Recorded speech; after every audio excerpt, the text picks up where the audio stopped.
Welcome to Historic Indonesia. Sobat Historik, kalian pasti sudah tahu bukan tentang Jenderal Ahmad Yani. Kali ini kita akan mengenal lebih jauh sosok sang jenderal melalui perjuangannya. Silakan disimak.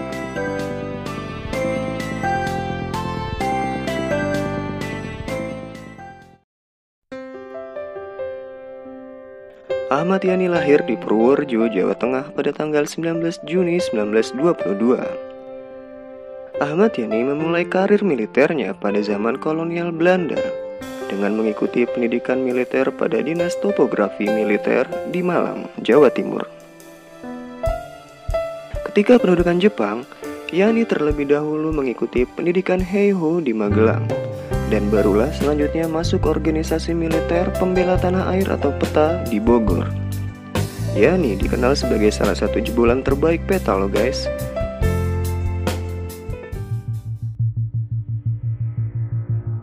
Sobat Historik, pasca proklamasi kemerdekaan, kita harus mempertahankan kemerdekaan kita. Nah, pada masa revolusi ini, Ahmad Yani dan kawan-kawan berperan penting dalam mempertahankan kemerdekaan Indonesia. Setelah Tentara Keamanan Rakyat atau TKR terbentuk, ia diangkat menjadi Komandan TKR Purwokerto. Perjuangan pertama Yani dan kawan-kawan yaitu menghadapi Belanda yang ingin menguasai kembali bumi Nusantara. Belanda datang bersama pasukan Inggris yang awalnya bertujuan ingin melucuti senjata tentara Jepang. Yani turut andil dalam pertempuran antara TKR melawan serdadu Inggris dan Belanda di daerah Magelang. Dengan strategi dan semangat membaranya, akhirnya Yani dan pasukan mampu menghalau tentara Inggris dan membuat pemenang Perang Dunia II tersebut kewalahan. Sobat Historik, kegemilangan Ahmad Yani di Magelang tidak terjadi hanya sekali itu saja. Beberapa bulan berselang, tepatnya pada 23 Juli 1947, Resimen 19 dari batalion yang dipimpin Ahmad Yani juga berhasil memukul mundur pasukan Belanda kembali ke Ambarawa. Yani pun kemudian mendapat julukan Juru Selamat Magelang dari rakyat Magelang. Selama periode agresi militer Belanda II, Ahmad Yani berkontribusi besar dalam mengalihkan kekuatan Belanda di sekitar Yogyakarta. Serangan gerilya yang diluncurkan pada awal 1949 mampu mengalihkan perhatian Belanda. Sementara Letkol Soeharto dipersiapkan untuk serangan umum 1 Maret yang diarahkan ke Yogyakarta. Pada tahun 1952, ia bertugas kembali untuk melawan DITII. Setelah masa revolusi usai, masih banyak permasalahan yang dihadapi bangsa ini. Salah satunya adalah pemberontakan yang dilakukan oleh DITII yang menginginkan berdirinya negara Islam. Ahmad Yani diserahi tugas untuk membereskan tentara pemberontakan DITII yang membuat kekacauan di daerah Jawa Tengah. Pada tahun 1952, Ahmad Yani turut meresmikan dibentuknya pasukan khusus bernama Banteng Riders. Salah satu tujuan dibentuknya Banteng Riders adalah untuk membasmi aksi-aksi separatisme. Para prajurit yang tergabung dalam kesatuan ini dilatih dengan keras sehingga memiliki kemampuan militer khusus guna menghadapi pasukan DITII. Pasukan Banteng Riders ini akhirnya mampu membasmi DITII di Jawa Tengah. Kemudian mampu menangkap orang-orang DITII di Jawa Tengah yang bermaksud kabur ke Jawa Barat. Ancaman gerakan separatisme belum berakhir sampai di situ.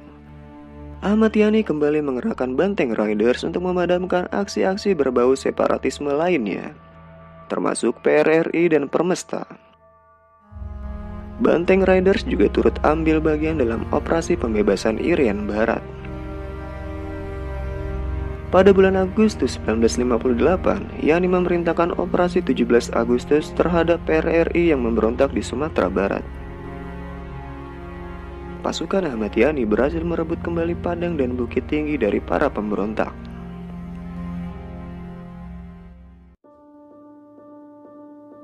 Sobat Historik, Kegemilangan dan prestasi Ahmad Yani membuatnya dipercaya oleh Presiden Soekarno menjadi Menteri Panglima Angkatan Darat, menggantikan Jenderal Nasution. Jenderal Nasution dipromosikan menjadi Menteri Pertahanan dan Keamanan. Ahmad Yani dilantik menjadi Menpangat pada tanggal 23 Juni 1962. Sobat historik, perlu kalian tahu bahwasannya Ahmad Yani merupakan figur pilihan terakhir yang direkomendasikan Nasution kepada Presiden.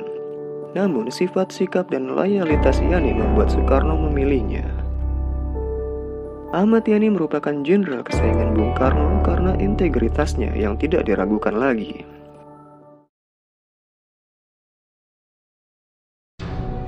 Ketika menjadi Menpangat, Ahmad Yani dihadapkan dengan kondisi perpolitikan yang memanas antara Angkatan Darat versus PKI. Sebagai petinggi Angkatan Darat, Yani selalu berbeda paham dengan PKI. Ia menolak keinginan PKI untuk membentuk Angkatan Kelima.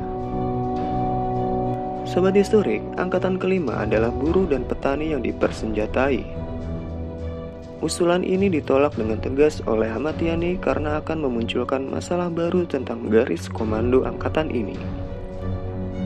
Konflik antara Angkatan Darat dan PKI inilah yang kemudian menyeret Ahmad Yani sebagai target gerakan 30 September. Ahmad Yani gugur ditembak saat malam 1 Oktober 1965 di rumahnya. Pasca G30S, Ahmad Yani bersama 9 korban lainnya diangkat menjadi pahlawan revolusi. Pangkatnya pun dinaikkan 1 strip menjadi jenderal dengan gelar kehormatan Anumerta.